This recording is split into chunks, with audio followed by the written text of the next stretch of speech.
আসসালামু আলাইকুম ও রহমতুল্লাহি ওয়া বারাকাতুহু। আশা করি আপনারা সকলে আল্লাহর অশেষ রহমতে ভালো আছেন। তো আজকে আলোচ্য বিষয় হচ্ছে আমরা যে নামাজটা পড়ি, নামাজে কাবার দিকে কেন মুখ ফেরানো হয়, কারণটা কি? এটা হচ্ছে আজকে আলোচ্য বিষয়। আল্লাহ পাক আমাদের ইবাদতের মুখাপেক্ষী নন। তিনি দেখতে চান কে তার হুকুমকে মান্য করে আর কে অমান্য করে। যেমনিভাবে সৃষ্টিগত মূল উপাদানের দিক থেকে আদম আলাইহিস সালামের চাইতে ফেরেশতাগণ শ্রেষ্ঠ, কারণ তারা নূরের তৈরি আর আদম মাটির তৈরি। তেমনিভাবে মানুষেরা কাবার জমিন বা তার দেওয়ালের চেয়ে মর্যাদাবান।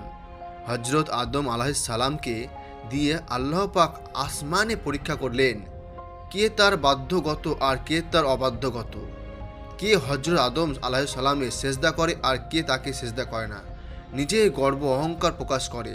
কাবা ও মানুষের ব্যাপারটি ঠিক তদ্রূপ। এক্ষেত্রেও আল্লাহ পাক দেখতে চান যে মানুষের মধ্যে কারা কোনো রকমের আপত্তি ছাড়াই কাবার দিকে মুখ করে আল্লাহর নির্দেশে অনুগত হয় আর কারা এ ব্যাপারে আপত্তি করে না ফারমানি করে। কোনো অমুসলিম ব্যক্তি বলে বেড়ায় মুসলমানদের কাবার দিকে ফিরে নামাজ পড়া মূর্তি পূজার মতো। প্রকৃতপক্ষে তাদের এই আপত্তি ইসলামী শিক্ষা আদর্শ সম্পর্কে অজ্ঞতার পরিচয়। তারা কিছু জানেই না ইসলাম সম্পর্কে। অথচ মুসলমানদের নির্ভরযোগ্য দিন আইন গ্রন্থ দুররে মুখতারে উল্লেখ করা হয়েছে যে ব্যক্তি নামাজে নিয়ত করবে যে আমি কাবাকে সেজদা করছি, সে ব্যক্তি কাফের হয়ে যাবে, মুসলমান থাকে না সে কোনোদিনও। কারণ এক্ষেত্রে প্রাকৃতিক উদ্দেশ্য হচ্ছে শুধু হুকুম মান্য করা ব্যাপারে বান্দাকে পরীক্ষা করা।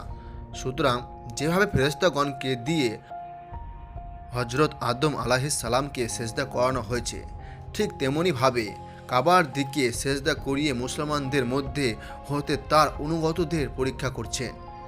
উপরন্তু আশরাফুল মাখলুকাত মানুষ ও ফেরেশতার আত্মগর্ব ও অহংকার চূর্ণ করে দিয়ে আপন শক্তিমত্তা ও ক্ষমতার বহিঃপ্রকাশ ঘটালেন। সবাইকে বুঝিয়ে বললেন যে আমি এতই ক্ষমতাধর যে উপরস্থকে নিম্নস্থের প্রতি, বড়লোককে ছোটের প্রতি শুধু অবনতই করে দিই না, বরং সেজদার মতো কাজও করিয়ে দিই। যাকে ইচ্ছা তুমি সম্মান করো, দান করো, আর যাকে ইচ্ছা অপমানিত করো। তোমার হাতে কল্যাণ, তুমি সর্ববিষয়ে ক্ষমতাবান। সূরা আলে ইমরান।